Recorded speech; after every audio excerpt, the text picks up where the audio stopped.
இன்னைக்கு நாம் செய்திக்காக எடுத்துக்கொண்ட தலைப்பு, மாம்சத்திற்கு உட்படாதே தேவ பிரியனாய் இரு. வசனம் ரோமரின் புஸ்தகம் 8ஆம் அதிகாரம் 8வது வசனம். மாம்சத்திற்கு உட்பட்டவர்கள் தேவனுக்கு பிரியமாய் இருக்க மாட்டார்கள். கர்த்தருக்கு ஸ்தோத்திரம். இதுதான் நம்ம இன்னைக்கு தியானிக்க போகிறோம். நாம் நம்முடைய வாழ்க்கையை இந்த வசனத்தோடு ஒப்பிடுவோம். ஆண்டவர் நமக்கு ஒரு மாற்றத்தை தருவார். நம்மை தேவனுக்கு பிரியமானவர்களாய், தேவனுக்கு பிரியமாய் வாழ ஆண்டவர் நமக்கு அனுக்கிரகம் செய்வார். ஏன் மாம்சத்திற்கு உட்பட்டிருக்க கூடாது அப்படின்னு ஒரு கேள்வி கேட்டீங்கன்னா, அதே வசனத்திலே பதில் இருக்கிறது. நான் மாம்சத்திற்கு உட்பட்டு இருந்தால் என்னால் தேவனுக்கு பிரியமாய் இருக்க முடியாது. நான் மாம்சத்திற்கு உட்பட்டு இருந்தால், நீங்கள் மாம்சத்திற்கு உட்பட்டு இருந்தால், உங்கள் பிள்ளைகள் மாம்சத்துக்கு உட்பட்டு இருந்தால், உங்கள் குடும்பம் மாம்சத்திற்கு உட்பட்டு இருந்தால் நீங்கள் தேவனுக்கு பிரியமாய் இருக்க முடியாது. இரண்டாவது, மாம்சத்திற்கு உட்பட்டு இருக்க கூடாது ஏன் அப்படின்னு கேட்டீங்கன்னா, ரோமரின் புஸ்தகம் 7ஆம் அதிகாரம் 5வது வசனத்துல நாம் ஏன் மாம்சத்திற்கு உட்பட்டு இருக்க கூடாது என்பதை எழுதுகிறார்கள்.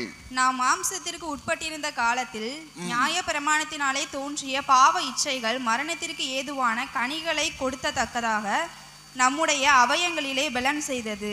இந்த வசனத்துல மாம்சத்திற்கு ஒரு நபர் உட்பட்டு இருந்தா அவங்க எப்படிப்பட்டவங்களா இருப்பாங்கன்னு எழுதியிருக்கு. பாவ இச்சைகள், மாம்சத்துக்கு உட்பட்டு இருக்கக்கூடிய மனுஷனுக்குள்ள பாவ இச்சைகள் இருந்து அவர்களை மரணத்திற்கு ஏதுவான கனிகளை கொடுக்க வைக்கும் என்று எழுதுகிறார்கள். 2 பாயிண்ட் சொல்லிட்டேன். முதல் பாயிண்ட் என்ன சொன்னேன்? ஏன் நாம் மாம்சத்துக்கு உட்பட்டு இருக்க கூடாது? தேவனுக்கு பிரியமாக இருக்க முடியாது. 2வது பாயிண்ட் என்ன அப்படின்னு கேட்டீங்கன்னா, நான் மாம்சத்துக்கு உட்பட்டு இருந்தேன்னா எனக்குள்ள பாவ இச்சைகள் என்ன செய்யுமா? எழும்பி என்னை என்ன செய்ய விடாது அப்படின்னு கேட்டீங்கன்னா, என்ன செய்ய வைக்கும்னு கேட்டீங்கன்னா, மரணத்திற்கு ஏதுவான கனிகளை கொடுக்க வைக்கும். மரணத்திற்கு ஏதுவான கனிகளை கொடுக்க வைக்கும். எப்படி புரிஞ்சுக்கிறது அப்படிங்கிறதுக்காக உதாரணத்துக்கு சொல்றேனே, சபையிலிருந்தே சொல்றேன். இப்ப சபையில இயேசு கிறிஸ்துவினுடைய மரணத்திற்கு பின்பு, இயேசு உயிர்த்தெழுந்ததற்கு பின்பு ஆதி சபை உருவாகி பேதுருடைய அந்த பிரசங்கம், ஆரம்ப பிரசங்கத்தை கேட்டு ஏறக்குறைய ஒரு 3000 பேர் ரட்சிக்கப்பட்டார்கள். அப்புறம் ஒரு 5000 பேர் ரட்சிக்கப்பட்டார்கள். ரட்சிக்கப்பட்டவர்களை கர்த்தர் அனுதினமும் சபையிலே சேர்த்து கொண்டு வந்தார். நம்ம சரித்திரத்தை படிக்கிறோம் இல்லையா, பார்க்கிறோம் இல்லையா?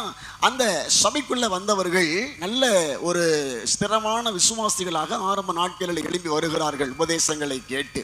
அந்த சபையில இருந்த ஒரு 2 பேர் மாம்சத்திற்கு உட்பட்டு அவர்கள் தங்களுடைய வாழ்க்கையில் எப்படி மரணத்திற்கு ஏதுவான கனிகள் உள்ள வந்தது, அது அவர்கள் எப்படி மரணத்தை அவர்களுக்கு விளைவித்தது என்பது அப்போஸ்தலரின் புஸ்தகம் 4ஆம் அதிகாரம் 5ஆம் அதிகாரங்களுடைய பகுதிகளில் ஒரு 2 பேரை நம்மால் அங்கே பார்க்க முடிகிறது. அவங்க என்ன செஞ்சாங்க அப்படின்னு நீங்க பார்த்தீங்கன்னா, அந்த 4ஆம் அதிகாரத்தினுடைய கடைசி பிற்பகுதியை நான் அப்படி சொல்ல விரும்புகிறேன். அப்புறம் 5ஆம் அதிகாரத்தினுடைய ஆரம்ப நிலையை சொல்ல வருகிறேன். அங்கே ஒரு 2 பேர் நம்ம பார்க்குறோம். 5ஆம் அதிகாரத்தில் அனனியா, சப்பிராள் என்ற 2 பேரை பார்க்கிறோம். இவங்க சபைக்கு வரும் பொழுது என்ன நினைப்போடு சபைக்கு வந்திருப்பாங்க? தேவனுக்கு பிரியமா இருக்கணும் அப்படிங்கிற எண்ணத்தை தானே சபைக்கு வந்திருப்பாங்க. அவங்க அவங்க அவங்க ஆசை என்னவாக இருந்திருக்கும்?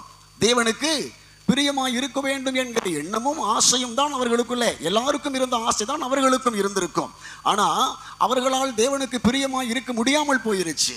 காரணம் என்ன அப்படின்னா, இன்னைக்கு நம்ம தியானிக்கிற இந்த செய்தியின்படி, தலைப்பின்படி, அவர்கள் மாம்சத்திற்கு உட்பட்டு இருந்தார்கள் என்பதை நான் விளங்கி கொண்டு இன்னைக்கு உங்களுக்கு நான் சொல்ல விரும்புகிறேன். நாம் தேவனுக்கு பிரியமா இருக்க வேண்டும் என்று நாம் நினைப்போம். ஆனா மாம்சம் என்று சொல்லக்கூடிய ஒன்று நமக்குள்ளே, அந்த மாம்ச கிரியைகள் அழிக்கப்படாவிட்டால் நாம் மாம்சத்திற்கு உட்பட்டவர்களாக வாழ்ந்து நம்முடைய வெற்றி வாழ்க்கையை நாம் இழந்து விடுவோம். தேவனுக்கு பிரியமாய் வாழ வேண்டும் என்கிற நம்முடைய ஆரம்ப ஆசை என்ன ஆயிடும்னா கருகி போய்விடும். வாழ்வு தோல்வியாய் முடிந்துவிட வாய்ப்பு இருக்கிறது. நான் நினைக்கிறேன், எனக்கு தெரிஞ்சு என் தியானம் சரினா, என் பார்வை சரினா, அனனியாவும் சப்பிராளும் சபைக்கு வந்த பொழுது அவர்கள் தேவனுக்கு பிரியமாய் வாழ வேண்டும் என்கிற விருப்பத்தோடும் ஆசையோடும் தான் சபைக்கு வந்திருப்பார்கள். உங்களைப் போல என்னை போல நாம் சபைக்கு வரும் பொழுது தேவனுக்கு விரோதமா பாவம் செய்ய வேண்டும் என்கிற எண்ணத்தோட சபைக்கு வருவோம்.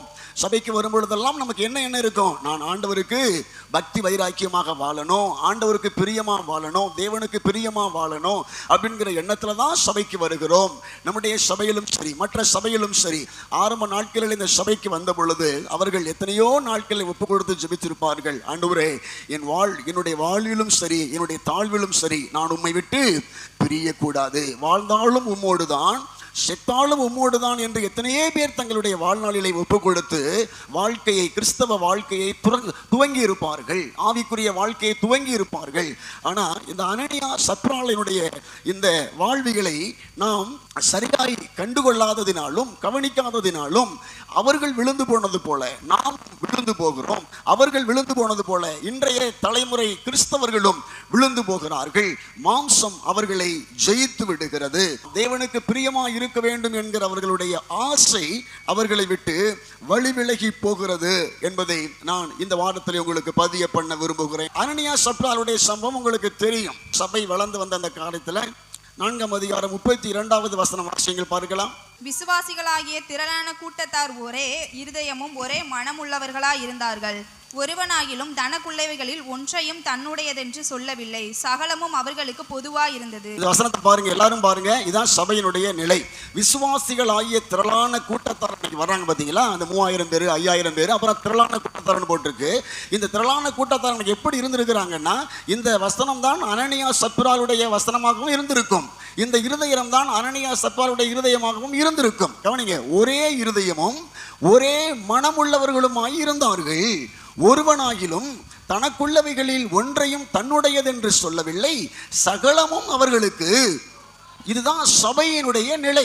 சபைக்குள்ள வந்தவர்களுக்குள்ள பாகுபாடுகள் இல்லை. என்ன விட்டு ஒன்று விட்டு, ஓம் விட்டு ஏம் விட்டு அப்படிங்கிற பாகுபாடு இல்லாம தனக்குள்ளவைகளில் ஒன்றையும் தன்னுடையதென்று சொல்லவில்லை. திரும்ப அந்த வார்த்தையை பதிவு பண்ணுகிறேன்.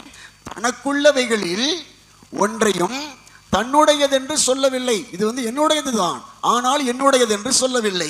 உங்களுடையது தான், ஆனால் உங்களுடையது என்று சொல்லவில்லை. இதுதான் சபையின், ஆரம்ப சபையின் நோக்கம். அப்புறம் ஆரம்ப சபைகள் இருந்துதானே இன்னைக்கு வரணும். நம்மளாம் ஜோமன், ஆண்டவரே ஆதி சபையின் அந்த காலத்துக்கு எங்களை திருப்புங்க அப்படின்னு நம்ம ஜோமன் பார்த்தீங்களா.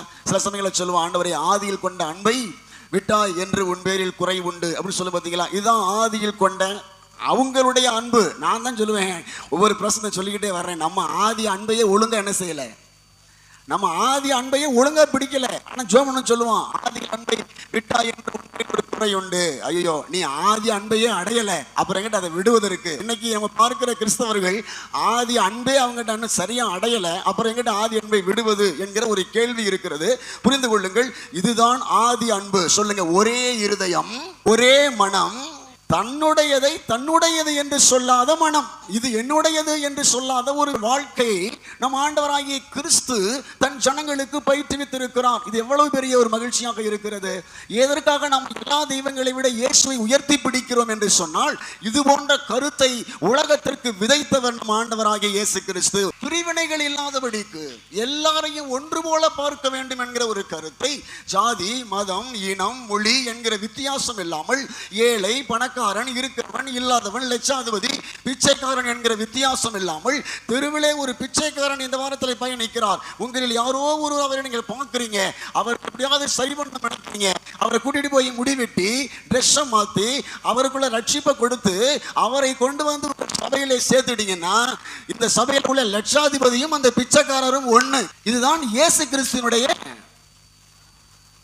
நோக்கம். இயேசுவை ஒரு மனிதன் உலகமெல்லாம் கொண்டு போவதனுடைய காரணம் இதுதான். எல்லாம் பொதுவாக, எல்லாம் சகலமும் அவர்களுக்குள்ளே பொதுவாக இருந்த காலகட்டங்க. அந்த காலகட்டத்தில் தான் சபையிலே ஆராதித்துக் கொண்டிருக்கிறார்கள். அதற்கப்புறம் நீங்க 1-2 வசனங்கள் நீங்க படிச்சீங்கன்னா 33 வாசியங்கள். கர்த்தராகிய இயேசுவின் உயிர்த்தெழுதலை குறித்து அப்போஸ்தலர்கள் மிகுந்த பலமாய் சாட்சி கொடுத்தார்கள். அவர்கள் எல்லார் மேலும் பூரண கிருபை உண்டாயிருந்தது. ஆரம்ப சபையை பாருங்க. ஆரம்ப சபையில என்ன பேசுறாங்க அப்படின்னு கேட்டீங்கன்னா, கர்த்தராகிய இயேசு கிறிஸ்துவின் உயிர்த்தெழுதலை குறித்து பேசுறாங்க. இயேசு கல்லறைக்குள்ளே யூதர்களால் ரோமர்களால் பிடிக்கப்பட்டு இயேசுவை கொலை செய்து கல்லறைக்குள்ளே கொண்டு போய் வைத்தார்கள். ஆனால் இயேசு தாம் வாழ்ந்த காலத்திலே சொன்னது போலவே இயேசு 3வது நாளிலே அவர் உயிரோடு எழுந்து வந்தார். அதற்கு நாங்கள் சாட்சி என்று அவர்கள் தைரியமாய் சொல்லுகிறார்கள். இயேசு மரித்தார் என்பது உங்களுக்கு தெரியும், ஆனால் உயிர்த்தார் என்பது உங்களுக்கு தெரியுமா? மரித்தார் என்கிற செய்தி உலகமெல்லாம் தெரிந்தது. ஆனால் ஸ்தோத்திரம், உயிர்த்தார் என்கிற செய்தி அந்த நாட்களிலே ஒரு சிலருக்கு மாத்திரம்தான் தெரிந்தது.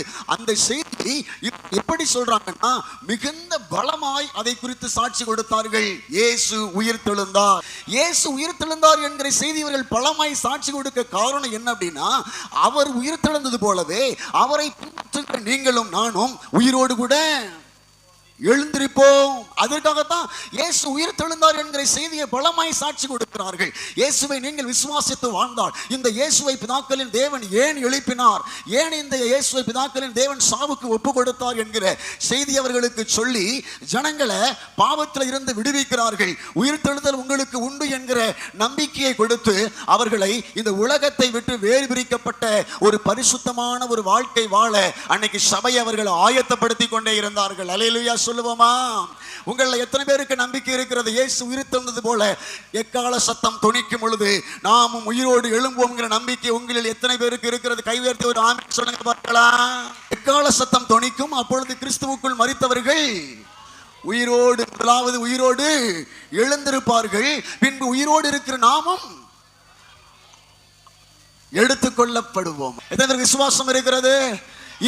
இந்த சத்தியத்தை அன்னைக்கு ஆதிகால சபைக்கு அழுத்தமாய் பலமாய் கொடுக்கிறாங்க. அதை குறித்து அவர்களுக்கு நம்பிக்கை வர வர நானும் உயிர்த்தெழுவேன், இயேசு உயிர்த்தெழுந்தார், நானும் உயிர்த்தெழுவேன், அவர் முந்தின பேருமானவர், அவர் முதற் பலனானவர், அவர் உயிர்த்தெழுந்தது போல அவர் வருவார், எக்கால சத்தம் தொனிக்கும், நாமும் உயிரோடு கூட எழும்புவேன் என்று சொல்லி அன்னைக்கு சபைக்கு ஏக்கமும் வாஞ்சம் இருந்துச்சு பாருங்க. அந்த சபை மேலே பூரண கிருபை உண்டாயிருந்தது என்று எழுதியிருக்கிறது. அவர்கள் எல்லார் மேலும் சொல்லுங்க, அவர்கள் எல்லார் மேலும், முதல் வரிசையில் உட்கார்ந்து இருந்தவங்க மேல் மட்டுமல்ல, அவர்கள் எல்லார் மேலும் பூரண கிருபை உண்டாயிருந்தது. அவர்கள் எந்த நம்பிக்கையில் இருந்தார்கள்? கர்த்தராகிய இயேசு உயிர்த்தெழுந்தது போல நாமும் உயிர்த்தெழுவோம். எக்கால சத்தம் இன்னைக்கு துணிச்சா எத்தனை பேர் உயிரை மேல மேல போவீங்க நம்பிக்கை இருக்கு பாருங்க. நம்ம கையில் வச்சிருக்க பைபிள் எங்கேயே இருக்கும், நம்ம போட்டிருக்கிற ட்ரெஸ் அப்படியே இருக்கும், நகை போட்டிருக்கிறவங்களும் அப்படியே இருப்பீங்க, நாங்களாம் போவோம். ஒரு ஆமென் சொல்லுங்க அதுக்கும். ஏன்னா பைபிள் எழுதப்பட்டிருக்கல, பொருளாசையை வெறுக்காதவர்கள் கோபாக்கினின் பிள்ளைகளா இருப்பார்கள். அந்த டாபிக்குள்ள நுழைய வேண்டாம், வந்ததுனால சொல்லிட்டு கடந்து போறேன். அப்ப அவர்களுக்கு அந்த ஆசையும் வாஞ்சையும் இருந்ததுனாலதான் அவர்கள் தங்களுடையதை தங்களுடையதென சொல்லல, என்னுடையதென சொல்லல, எல்லாவற்றையும் பொதுவாய் வைத்து அனுபவித்தார்கள். 34வது வார்த்தை வாசியுங்கள். நிலங்களையும் வீடுகளையும் உடையவர்கள் அவைகளை விற்று விற்கப்பட்டவைகளின் கிரயத்தை கொண்டு வந்து அப்போஸ்தலருடைய பாதத்திலே வைத்தார்கள். அவனவனுக்கு தேவையானதற்கு தக்கதாய் பகிர்ந்து கொடுக்கப்பட்டது. அவர்களில் ஒருவனுக்கும் ஒன்றும் குறைவாய் இருந்ததில்லை. இது சபையில் அவர் டிக்ளேர் பண்றாங்க. எல்லாரும் அப்படி கொண்டுட்டு வாங்க அப்படின்னு சொன்ன உடனே அவங்களுடைய கிரயத்தை என்ன பண்ணுகிறாங்க? தங்களுடைய நிலங்களை, தங்கள் வீடுகளை அவர்கள் விற்று எல்லாத்தையும் கொண்டு வந்து அப்போஸ்தலருடைய பாதத்தில் வைக்கிறாங்க. அப்போஸ்தலர் என்ன பண்றாங்கன்னா, இங்க கொண்டு வந்து வைக்கக்கூடிய விஷயத்தை எல்லாத்தையும் எடுத்து அந்த அன்னைக்கு இருந்த அந்த சபையில எத்தனை ஆயிரம் பேர், எத்தனை அந்த திரளான ஜனக்கூட்டம் இருக்கிறாங்களோ எல்லாருக்கும் ஒன்று போல அவர்களை பகிர்ந்து கொடுத்து எல்லாரையும் ஒன்று போல பார்க்கிறார்கள்.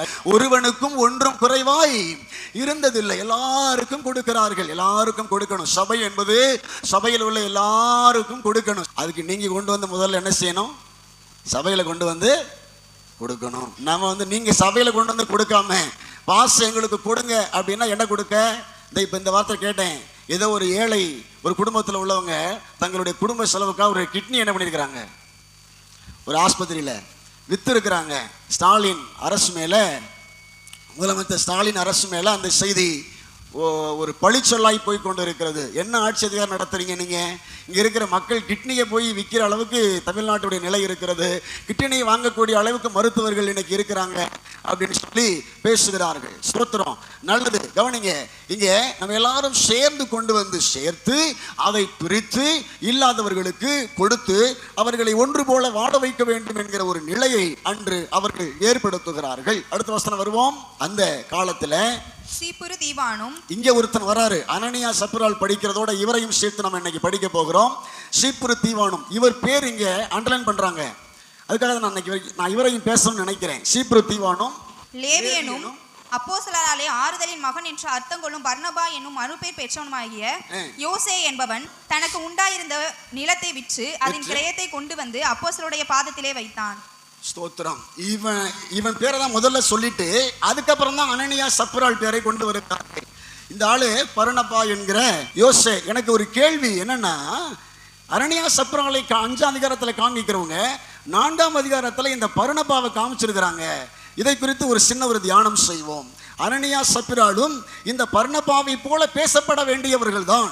என்ன கேட்டீங்கன்னா, இந்த பர்னபாவை போல இந்த யோசேயை போல அனனியா சப்பிராலும் பேசப்பட வேண்டியவர்கள் தான். ஆனா அனனியா சப்பிராலும் பேசப்பட்டார்கள் வேதத்தில். அவர்கள் எதற்கு பேசப்பட்டார்கள் அப்படின்னு கேட்டீங்கன்னா, அவர்கள் நற்சாட்சிக்கு பேசப்படாமல் துர்ச்சாட்சிக்கு பேசப்பட்டார்கள். அதுதான் நான் சொல்ல வருகிறேன். இன்னைக்கு நான் பேச ஒரு செய்தியில இதை உங்களுக்கு புரிய வைக்க நான் விரும்புகிறேன். அவர்கள் மாம்சத்திற்கு உட்பட்டவர்களாக இருந்தபடியினால அவர்கள் பேரு பைபிள்ல பதிவேற்றப்பட்டிருக்கு. இன்னைக்கும் பைபிள் எழுதின காலத்திலிருந்து இன்னைக்கு வரைக்கும் நாம் பேசிக்கொண்டே இருக்கிறோம். அதே சபையில தேவனுக்கு பிரியமாய் வாழ வேண்டுமே என்கிற ஆசையாய் அந்த சபையில வந்தவர்கள், ஞானஸ்தானம் எடுத்தவர்கள், கம்யூனியன்ல வாரந்தோறும் கலந்து கொண்டவர்கள், வீடுகள் தோறும் அப்பம் விட்ட பொழுது அன்றைய அந்த அப்பத்தை கையிலே வாங்கி கர்த்தரை ஸ்தோத்திரித்து அவருடைய மரணத்தை நினைவு கூர்ந்து கர்த்தரை ஆராதித்தவர்கள், இங்கே அவர்களுடைய முடிவு என்ன விதமாய் போயிடுச்சு அப்படின்னு கேட்டீங்கன்னா, தேவனுக்கு பிரியமாய் வாழ முடியாதவர்கள், தேவனுக்கு பிரியமாய் வாழாதவர்கள். நம்ம அப்பேர் வசன வாஸ்தவமே, பாவ இச்சைகள் மரணத்திற்கு ஏதுவான கனிகளை கொடுக்க வைக்கும் என்கிற வசனம் படிச்சமே, ரோமர் 7:5. அந்த வசனத்தின்படி இவர்கள் பாவ இச்சைகளுக்கு மரணத்திற்கு ஏதுவான கனிகளை கொடுக்கக்கூடிய அந்த இச்சைகளுக்கு மாம்சத்திற்கு உட்பட்டதினாலே இவர்கள் தேவனுக்கு பிரியமாய் வாழ்ந்து அப்போஸ்தலனாகிய பவுல் சொன்னது போல ஓட்டத்தை விசுவாசத்தோட ஓட்டத்தை முடித்தேன் என்று சொல்ல முடியாதவர்களாக மாறி போனார்கள். நீங்கள் கூட யோசிச்சிருப்பீங்க, இவர்களுக்கு இந்த நம்பிக்கை என்ன? இவர்கள் 2 பேரும் நிலங்களை விற்று கிரயத்தின் ஒரு பகுதியை வஞ்சித்து தங்கள் வீட்டிலே வைக்கிறாங்க. நாம் வசிக்கக்கூடியதான இந்த பகுதிகளிலே நிலங்களுடைய ரேட் இப்போ வந்து ஒரு 2 லட்சம் 3 லட்சம் போகணும் வச்சுக்கோங்க. இப்போ ஒரு அவங்களுக்குன்னு சின்னதாக எடுத்துக்கிறோம், பெருசாக போக வேண்டாம். ஒரு 3 சென்ட் இடம் அவங்களுக்கு இருக்குன்னு வச்சுக்கோங்க. 3 சென்ட் இடத்தை விற்கிறாங்க. 3 சென்ட் இடம், 1 சென்ட் இடம் 3 லட்சம் ரூபாய்னா 3 சென்ட் இடம் எவ்வளவு? 9 லட்சம் ரூபாய்க்கு விற்கிறாங்க. அதில் ஒரு பங்கு என்ன பண்ணுறாங்களாம், வஞ்சித்து அவர்கள் வச்சுட்டாங்க. இவங்க மேல உள்ள குற்றச்சாட்டு வேற ஒன்றும் இல்லை, இவர்கள் மாம்சத்திற்கு உட்பட்டார்கள் என்பதில் வேற எந்த இல்லை. இதுதான் இங்கே சொல்லப்பட்டிருக்கு. இவர்கள் மாம்சத்திற்கு உட்பட்டு என்ன செஞ்சுட்டாங்கன்னா, அந்த கிரயத்தில் ஒரு பகுதி எடுத்து அப்படியே ஓரமாக ஒழிச்சு வச்சுட்டு மற்றதை கொண்டு போய் முதல்ல அனனியா கணவர் கொண்டு போய் அங்கே பேதுருக்கிட்ட கொடுக்குறாரு. அதுக்கப்புறம் கொஞ்சம் நேரம் சென்று மனைவி கொண்டு வர்றாங்க. 2 பேருக்கும் ஒன்று போலவே யோசிச்சிருக்கிறாங்க பாருங்க. 2 பேரும் ஒன்று போலவே சிந்திச்சிருக்கிறாங்க பாருங்க. நான் என்ன யோசிக்கிறேன், அவங்களுடைய சிந்தனை என்னவா இருந்திருக்கும்னு நான் நினைக்கிறேன் அப்படின்னு கேட்டீங்கன்னா, எல்லாத்தையும் கொண்டு போய் அப்போஸ்தலரிடத்திலே வச்சுட்டா நாம நம்முடைய பிழைப்புக்கு என்ன செய்வது? எல்லாத்துக்கும் போய் நம்ம அப்போஸ்தலரிடத்திலேயா போய் நிற்பது? மற்ற ஜனங்களுக்கு எல்லாம் இல்லாத ஒரு எண்ணம், மற்றவர்களுக்கு இல்லாத ஒரு மனசு இவர்களுக்குள்ள இருக்கு. நான் யோசிப்பேன், மற்றவர்களுக்கெல்லாம் விசுவாசம் இருக்கு. கர்த்தர் இன்னைக்கு வந்துருவாருங்கிற, கர்த்தர் எப்போ வேணாலும் வருவார் தான் எழுதப்பட்டிருக்குது. எப்போ வருவாருன்னு தெரியாது இல்லை.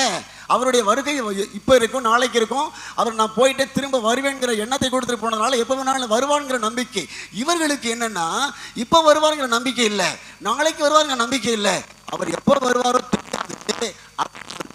இவர்களுக்கு விசுவாசம் மருவி போச்சு. சொல்லுங்க, விசுவாசம் மருவி போச்சு. கர்த்தருடைய வருகையிலே இவர்களுக்கு சந்தேகம் வந்துருச்சு. 1. 2வது, கர்த்தருடைய வருகையில சந்தேகம் வந்தது மாத்திரமல்ல, நம்மை போஷிப்பதற்கு கர்த்தரும் கர்த்தர் கொடுத்த இந்த வேத வார்த்தைகளும் நமக்கு சத்தியத்தை சத்தியமாக எடுத்து சொல்லுகிற பேதுரு போன்ற அப்போஸ்தலர்களும் நம்மை போஷித்து கரெக்டாக கொண்டு போவாங்க அப்படிங்கிற நம்பிக்கை இவர்களுக்கு இல்லாமல் போச்சு. எத்தனை பேருக்கு நான் சொல்ல கருத்து புரியுது? கர்த்தர் போஷிப்பாங்கிற நம்பிக்கை இல்லை, கர்த்தர் போஷிப்பார், கர்த்தர் நம்மை கடைசி வரைக்கும் நடத்துவார் என்கிற நம்பிக்கை இருந்தா எல்லாரையும் போல இவர்களும் கொண்டு போய் என்ன செய்திருப்பார்கள்? சபையிலே அப்போஸ்தலருடைய பாதத்திலே காத்திருப்பார்கள். இவர்களுக்கு அந்த நம்பிக்கை இல்லை. அது எனக்கு புரியுது. நம்பிக்கை இவர்களுக்கு இல்லை. தேவன் மீது இவர்களுக்கு நம்பிக்கை இல்லை. தேவன் போதுமானவர் என்கிற நம்பிக்கை இல்லை. தேவன் கடைசி மட்டும் நடத்துவார் என்கிற நம்பிக்கை இல்லை. இயேசு என்னை மரணம் மட்டும் நடத்துவார் என்கிற நம்பிக்கை அவர்களுக்கு இல்லை. அதனாலதான் அவர்கள் வஞ்சித்து வைக்கிறார்கள். அப்ப நான் என்ன யோசிக்கிறேன் அப்படின்னு கேட்டீங்கன்னா, இவர்கள் மாம்சத்திற்கு உட்பட்டதுனாலே இவர்கள் செய்த செயல்பாடுகளை கொஞ்சம் நீங்களும் நானும் இன்னைக்கு கொஞ்சம் அப்படியே நமக்குள்ள கொண்டு வருவோம். நமக்கும் இயேசு வருவார் என்கிற நம்பிக்கை இருக்கிறதா? இயேசு நம்மை கடைசி வரைக்கும் நடத்துவார் என்கிற நம்பிக்கை இருக்கிறதா? இல்லை இயேசுலாம் நடத்த மாட்டாருங்க அப்படின்னு சொல்லி நான் இயேசுக்கு பிரியமாய் வாழாமல் என்னுடைய வருமானங்களை, என்னுடைய சம்பாத்தியங்களை, கர்த்தருக்கு கொடுக்க வேண்டிய காரியங்களை, ஊழியம் சார்ந்த காரியங்களை, ஏழைகளுக்கு கொடுக்க வேண்டியதான பணங்களை எல்லாம் நான் வஞ்சித்து வைத்து நானே சாப்பிட்டு கொண்டு இருக்கிறேனா? அனனியா சப்ராளுடைய இருதயம் நமக்குள்ள இருக்கக்கூடாதுங்க. அவர்கள் தங்கள் வருமானங்கள், தங்கள் கிரயம், தங்கள் பணம், தங்களுக்கு தேவை, கர்த்தர் என்னை கடைசி வரைக்கும் போஷிக்க அவரால் முடியாது, நடத்த முடியாது என்கிற சந்தேகம் அவர்களுக்குள்ள வந்துச்சு. அதனாலதான் அவர்கள் அப்போஸ்தலருடைய வார்த்தைக்கு கீழ்ப்படியா முடியாதவர்களாய் போனார்கள். நான் அதை அப்படியே யோசித்து பார்க்கிறேன் மறுபடி நாம் கர்த்தர் நம்முடைய கரங்களில் தரக்கூடிய பணங்களை நாம் ஏழைகளுக்கு சரியாய் கொடுக்கிறோமா? பரிசுத்தவான்களுக்கு நாம் அவைகளை சேமித்து அனுப்பி கொடுக்கிறோமா? ஸ்தோத்திரம். நம்முடைய சபையிலே இருக்கிற தேவையுள்ள விசுவாச குடும்பங்களுக்கு உதவி செய்கிறோமா? நம்ம கண்ணுக்கு தெரிந்தவர்களுக்கு நாம் அந்த காரியங்களை செய்கிறோமா என்பதை நாம் நிதானித்து பார்க்க வேண்டும். எப்பவுமே ஒரு சத்தியம் நமக்கு வரும் பொழுது நான் கீழ்ப்படியில் அதை செய்யாம இருக்கேன் அப்படின்னு கேட்டீங்கன்னா, உடனடியாய் செய்ய நாம கீழ்ப்படியும் பொழுது நமக்குள்ள தேவ கிருபை பரிபூரணமாய் உண்டாகும். பூரண கிருபை நமக்கு உண்டாகும். நம்முடைய கரங்களில் எல்லாம் மாதந்தோறும் பணம் வருதா வரலையா? அதாவது பிறருக்கு கொடுப்பதற்கு முன் வர வேண்டும். எனக்குரியது என்று நாம் சேர்த்து வைக்க கூடாது. நானும் என் குடும்பம், நானும் என் பிள்ளைகளும், நானும் என் சந்ததியும் என்று வாழக்கூடாது. தேவனுடைய பிள்ளைகள் அந்த எண்ணத்தில் வாழ்கிறவர்கள் விசுவாச குறைவில் இருக்கிறார்கள். அவர்கள் மாம்சத்திற்கு உட்பட்டவர்களாய் இருக்கிறார்கள். அவர்கள் தேவனுக்கு பிரியமுள்ளவர்களாய் வாழ முடியாது, வாழவில்லை.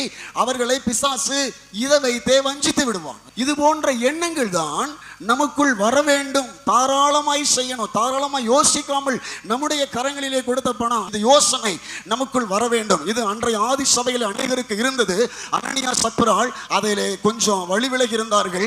மாம்சத்திற்கு உட்பட்டவர்களாய் இருந்ததின்படினாலே அவர்கள் தேவனுக்கு பிரியமாய் வாழ முடியாமல் அவர்கள் ஓட்டத்தை கொஞ்சம் தாறுமாறாய் முடிக்க வேண்டிய நிலை ஏற்பட்டது. பேதுருவின் வார்த்தையை மற்ற ஜனங்கள் கர்த்தருடைய வார்த்தையாக கேட்டு கீழ்ப்படிந்தார்கள்.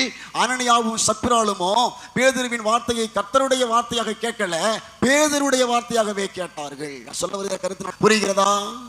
சபையில் நின்று பேசுகிற தேவ ஊழியர்கள் நான் உங்களுக்கு பேசுறேன் அப்படின்னா, நீங்கள் இந்த வார்த்தையை தேவனுடைய வார்த்தைகளாய் கேட்டால் உங்களுக்கு பயன், தேவனுடைய வார்த்தைகளாய் கேட்டால் உங்களுக்கு ஆசீர்வாதம், தேவனுடைய சத்தமாய் கேட்டால் உங்களுக்கு பூரண கிருபை உண்டாயிருக்கும். இல்லைங்க, பேதுரு பேசிட்டு இருக்கிறாரு, இந்த பாஸ்டர் ராதா பேசிட்டு இருக்கிறாரு, பாஸ்டர் ராபின்சன் பேசிட்டு இருக்கிறாரு அப்படின்னு கேட்டீங்கன்னா உங்களுக்கு சத்தியத்துக்கு கீழ்ப்படிய முடியாது. நீங்கள் தேவனுக்கு பிரியமாய் வாழாமல் மாம்சத்திற்கு உட்பட்டவர்களாகவே நீங்கள் இருப்பீர்கள். நான் யோசித்து பார்க்கிறேன். அனனியாவும் சப்ராளும் மாம்சத்திற்கு உட்பட்டவர்களாய் போனதற்கு மற்றொரு காரணம், பேதுருவின் வார்த்தையை கர்த்தருடைய வார்த்தையாய் பார்க்கல, பேதுருவின் சத்தத்தை கர்த்தருடைய சத்தமாய் அவர்கள் பார்க்கவில்லை.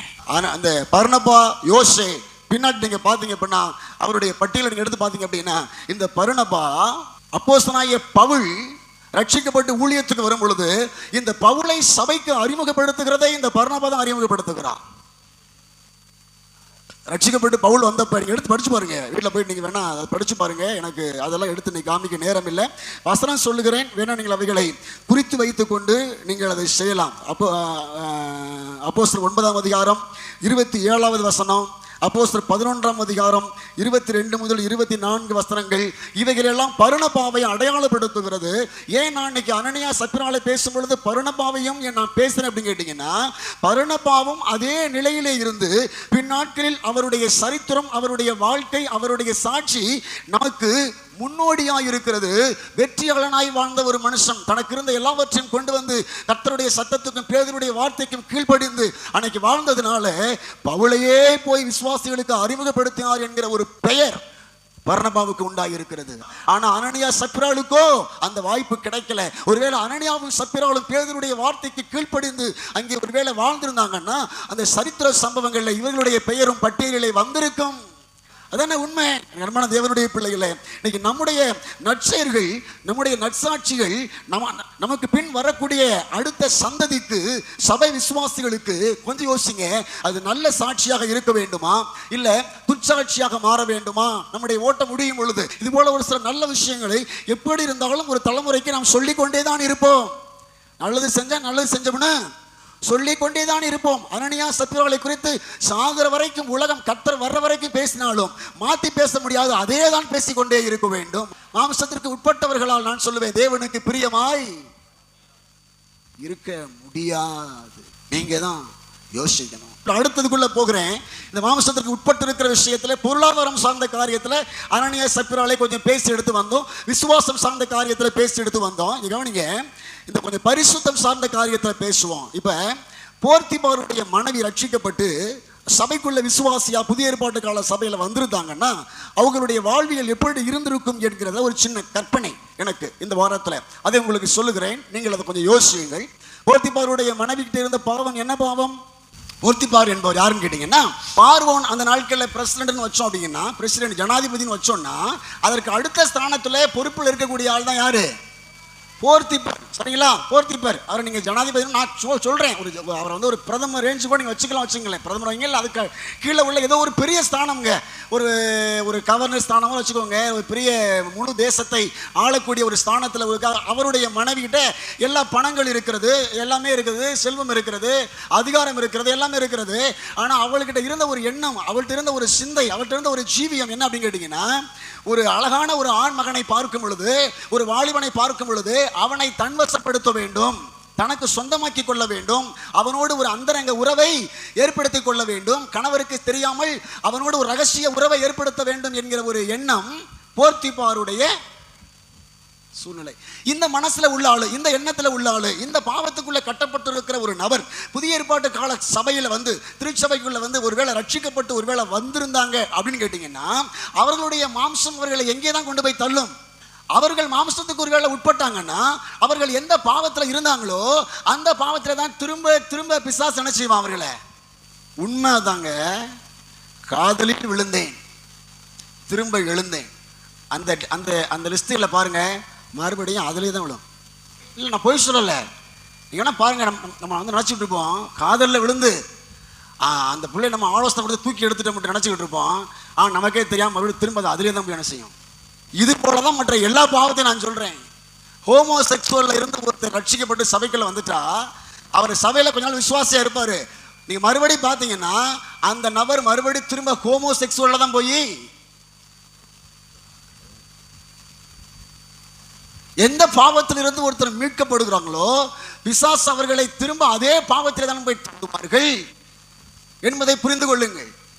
சுய புணர்ச்சிக்காரராக ஒருத்தர் இருந்து ரட்சிக்கப்பட்டாருன்னா அவர் மறுபடியும் திரும்ப சுய புணர்ச்சிக்காரராக தான் இருப்பாப்புல, அந்த ரங்கத்தில் இருக்கும். அது நமக்கு தெரியாது. நான் எதற்கு இந்த கற்பனை உங்களுக்கு முன்வைக்கிறேன் அப்படின்னு கேட்டீங்கன்னா, இதுதான் வாழ்க்கையினுடைய நடைமுறை.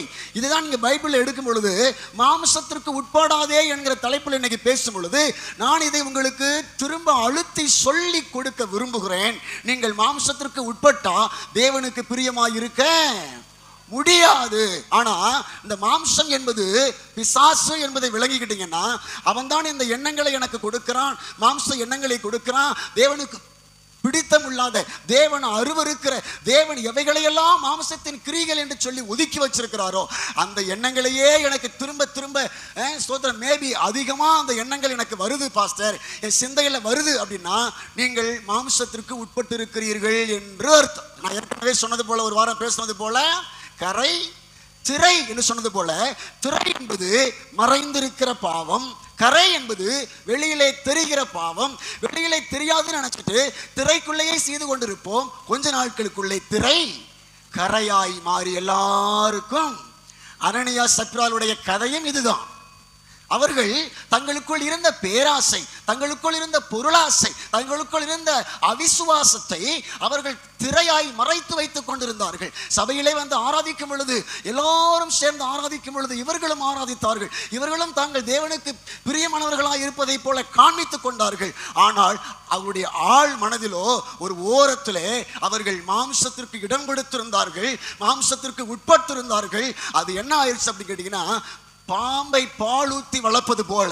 நீங்க என்னத்தான் நீங்க அதை பாலூத்தி வளர்த்தாலும் அந்த பாம்பு ஒரு நாள் அதன் வேலையை காட்டதான் செய்யும். அதுபோல நம்முடைய வாழ்க்கையில இருக்கிற மாம்சத்தை நாம அகற்றவும் அழிக்கவும் முயற்சி பண்ணலனா நீ கண்டுபிடிச்சிருங்க, எனக்குள்ள இந்த உணர்வு இருக்குங்க, இது சத்தியத்துக்கு புறமானது, இது வார்த்தைக்கு புறமானது, இந்த எண்ணம் வருது, இந்த சிந்தை வருது, இந்த ஆசை எனக்கு தோணுது அப்படின்னு உங்களுக்கு தெரிஞ்சிருச்சுன்னா அதை நீங்க கண்டுகொள்ளாமல் அப்படியே விட்டுட்டு நீங்க பாட்டில் ஜெபம் பண்ணிட்டு ஆராய்ச்சி போய்கிட்டு இருந்தீங்க அப்படின்னு கேட்டீங்கன்னா விஷப்பாம்புக்கு பாலூத்தி வளர்ப்பது போலதான் ஒரு நாள் அது உங்களை ஒண்ணுமில்லாம ஆக்கிடும்.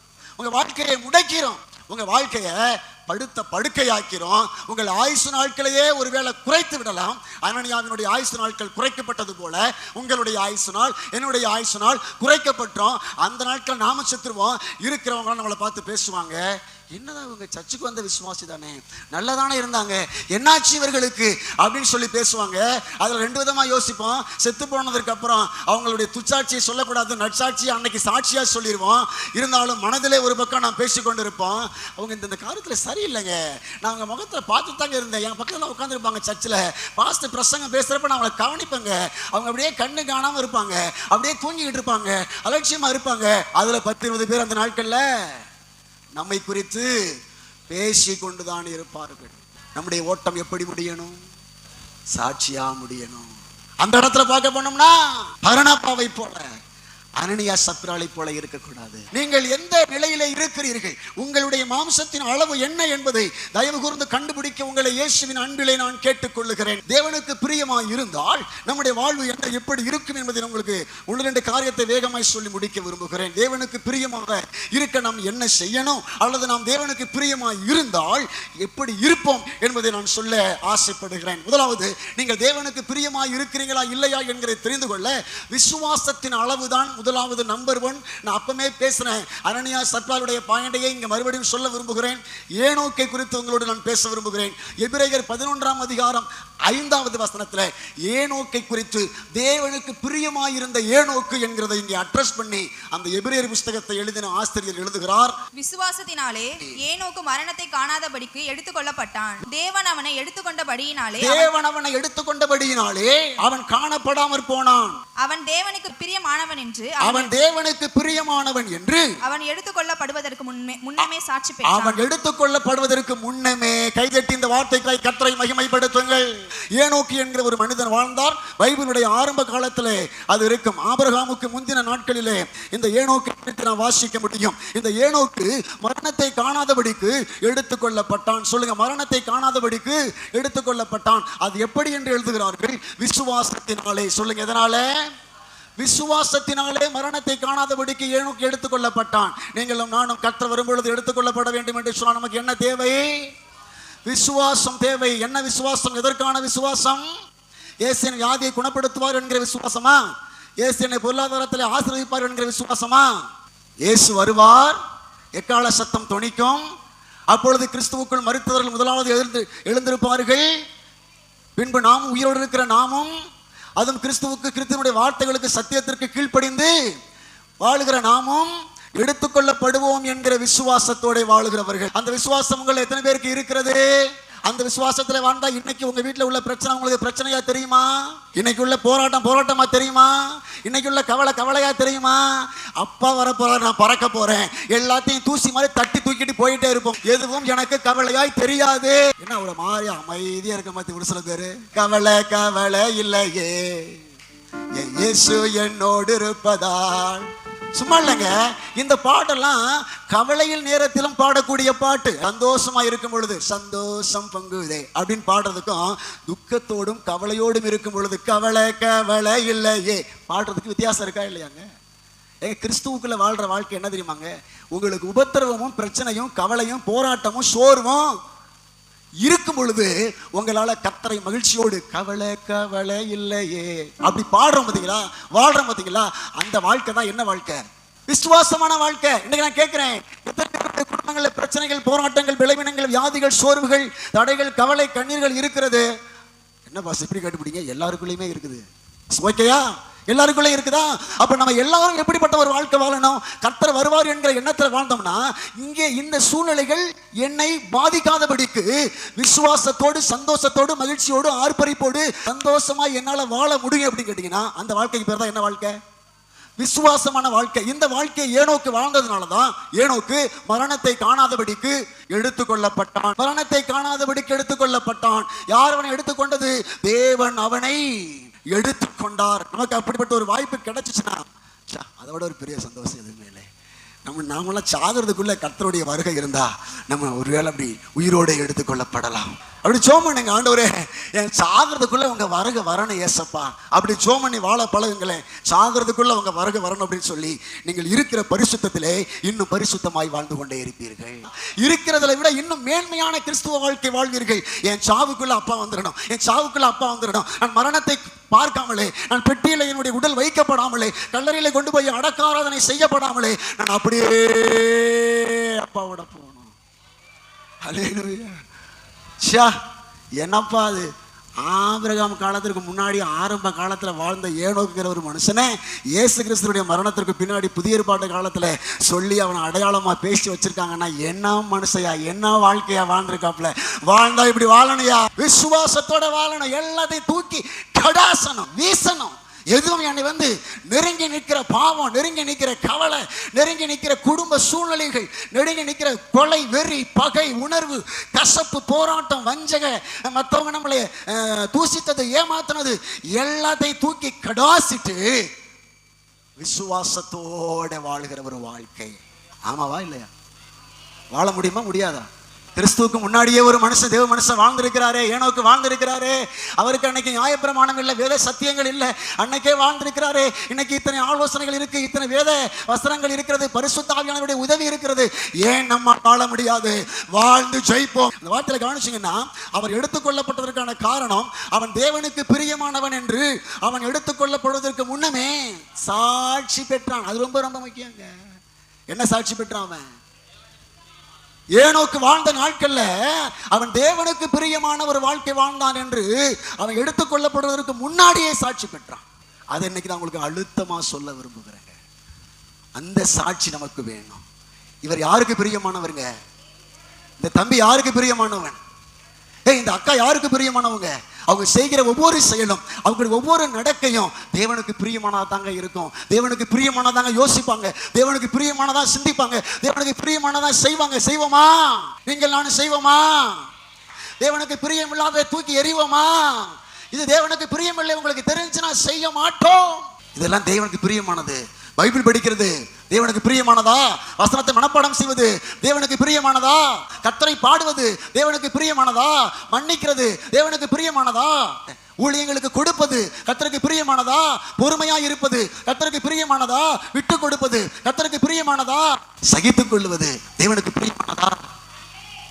பிரியமானது. ஒவ்வொன்றையும் இதுக்கு முன்னாடி பேசின எல்லா செய்தியும் இதுக்குள்ள நீங்க கொண்டு வந்து நீங்கள் உங்களை டெஸ்ட் பண்ணி ஆயத்தப்பட்டு எழுமுங்க. எதுவெல்லாம் தேவனுக்கு பிரியமானது? செபிப்பது தேவனுக்கு பிரியமானதா? உபவாசிப்பது தேவனுக்கு பிரியமானதா? இல்லாதவர்களுக்கு கொடுப்பது தேவனுக்கு பிரியமானதா? பிறரை யோசிக்கிறார்கள், அபற்றவர்கள் அந்த கூட்டத்தில் போய் கலந்து கொள்ள வைக்க வேண்டுமே என்கிற வாஞ்சவர்களுக்கு வருது தேவனுக்கு பிரியமானதா இல்லையா? நீங்களும் நாளைக்கு இது போன்ற ஒரு செயலை செஞ்சீங்கன்னா கட்டாயம் சொல்லதான் செய்வேன். இதெல்லாம் பைபிளா தான் மாறும். இது பைபிள் நினைச்சுக்கோங்க. அன்னைக்கு அனனியா சப்பிரால் செஞ்சது பைபிளாய் மாறுச்சு, பர்னபாஸ் செஞ்சது பைபிளாய் மாறுச்சு. அது போன்ற இப்ப நான் சொல்லுகிற காரியங்களை பைபிளாவே நீங்க நினைச்சுக்கோங்க. இவைகள் எல்லாம் எழுதப்படுகிறது. எங்க எழுதப்படுகிறது? அங்கே எழுதப்படுகிறது.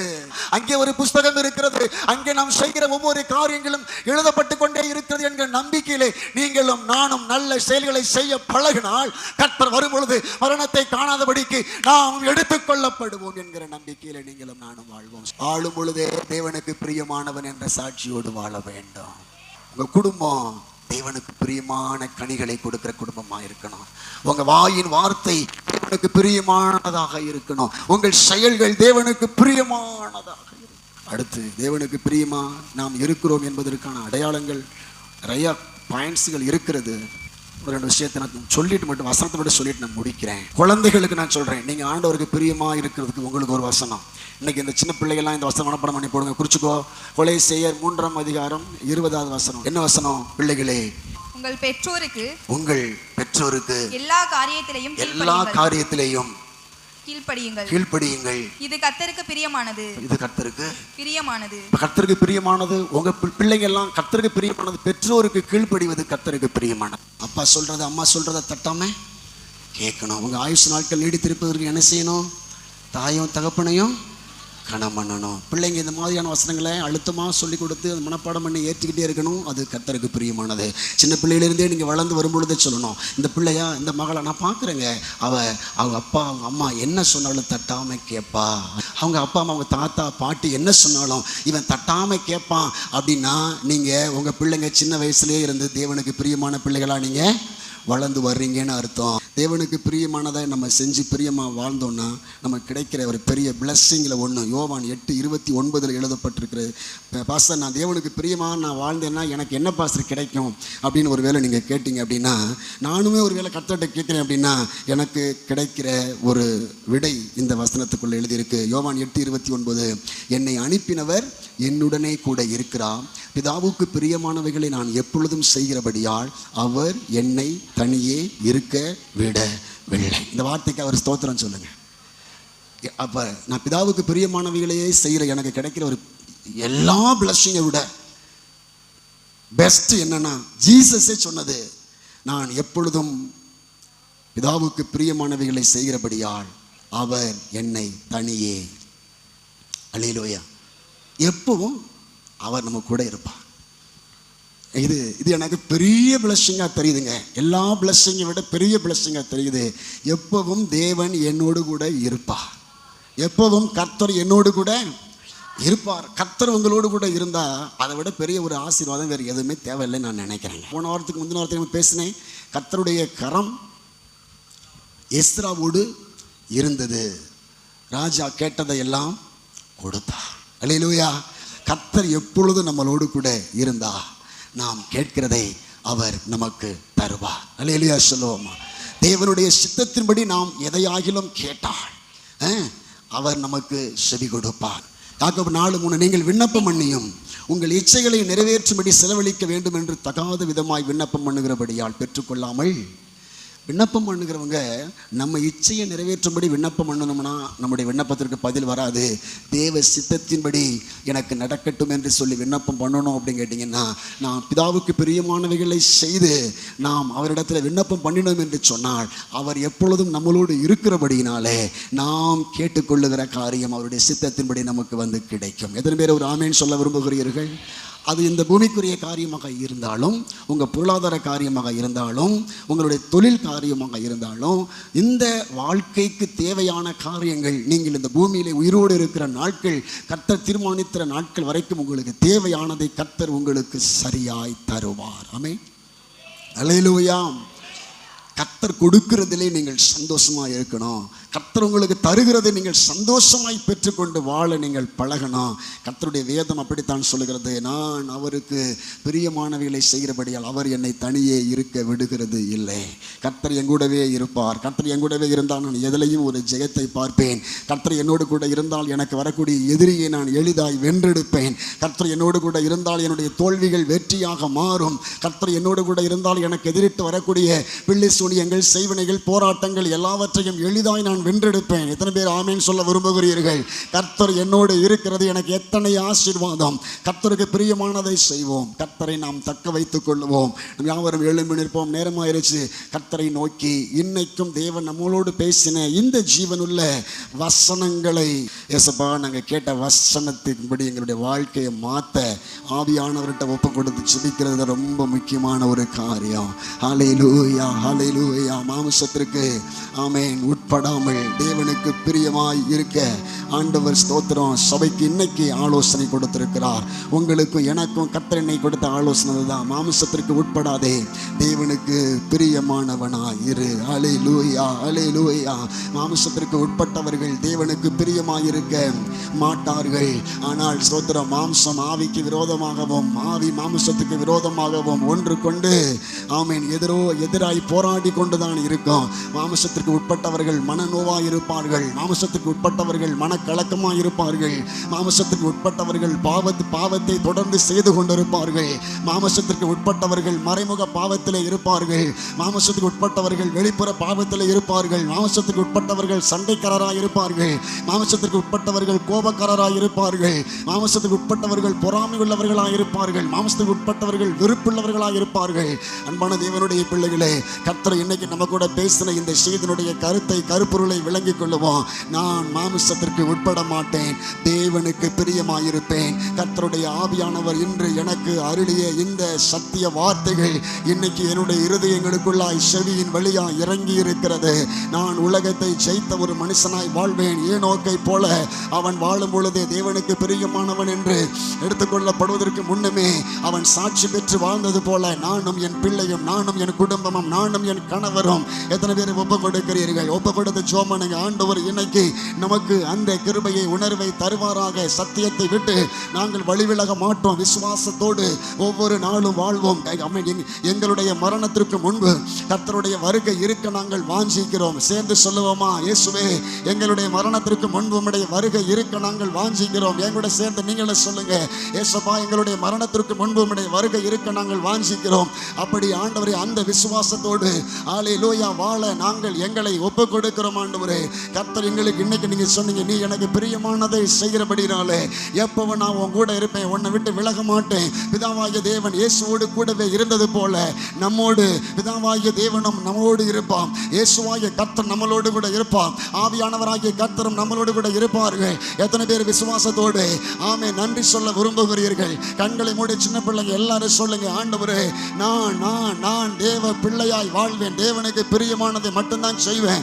ஆமீன். ஒப்பு கொடுத்து சொல்லுங்க, ஒப்பு கொடுத்து சொல்லுங்க. தினமும் நான் வசனம் படிப்பேன், தினமும் நான் வார்த்தைகளை மனப்பாடம் செய்வேன், தினமும் நான் வசனங்களை மனப்பாடம் செய்ததை கற்றுக்கொண்டு அது தேவனுக்கு பிரியமானதாக இருக்கிறபடியினாலே நான் அவைகளை அனுதினமும் செய்வேன். என் குடும்பத்தில் நான் கனி உள்ள ஒரு பிள்ளையாக இருப்பேன்.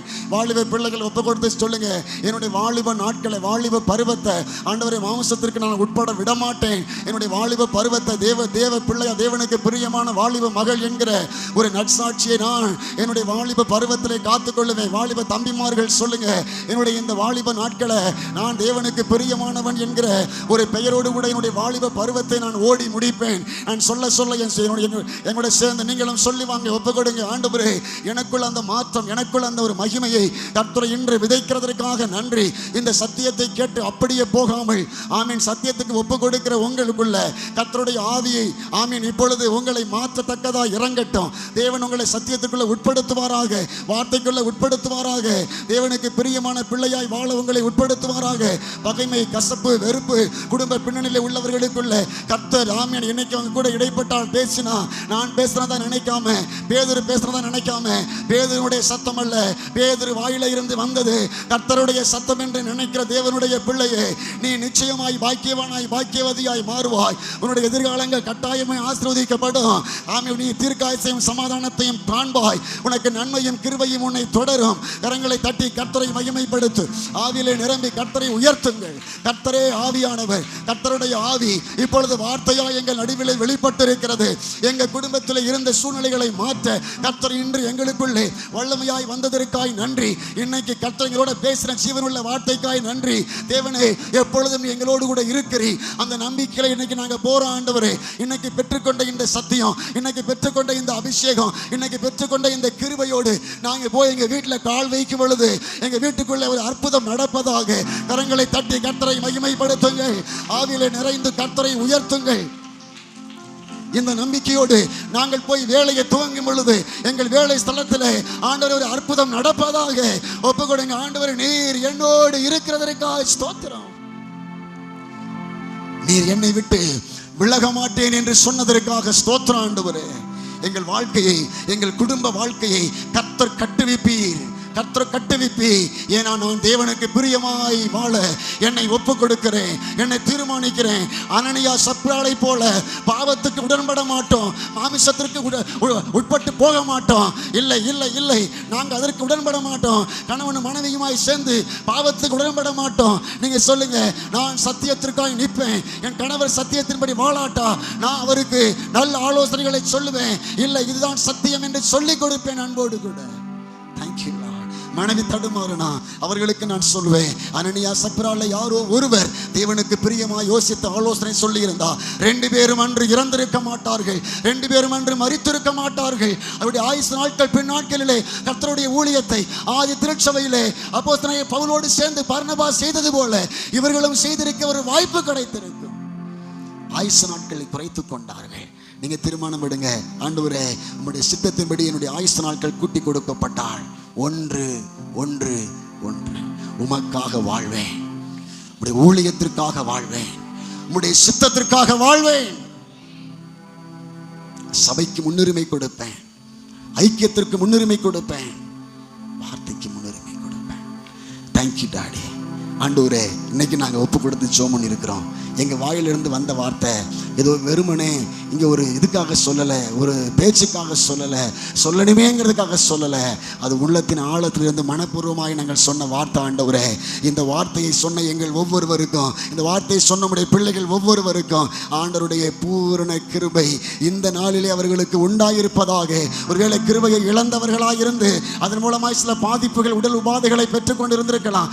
இன்னைக்கு இயேசு உயிர்த்தெழுந்த, இயேசு உயிர்த்தெழுவார் என்கிற செய்தியை ஆதி சபையினர் அழுத்தமாய் பேசினது போல இன்னைக்கு இயேசு கிறிஸ்துவினுடைய உயிர்த்தெழுதலை குறித்து நாங்களும் பேசி தேவனுக்கு பிரியமானதை பேசி இருக்கிறபடினாலே அதற்கு ஒப்பு கொடுக்கிற இந்த பிள்ளைகள் மேலே ஆதி சபையிலே பூரண கிருபை உண்டாயிருந்தது போல இன்னைக்கு என் மேலையும் என் சபை மக்கள் மேலையும் பூரண கிருபை உண்டாயிருப்பதாக.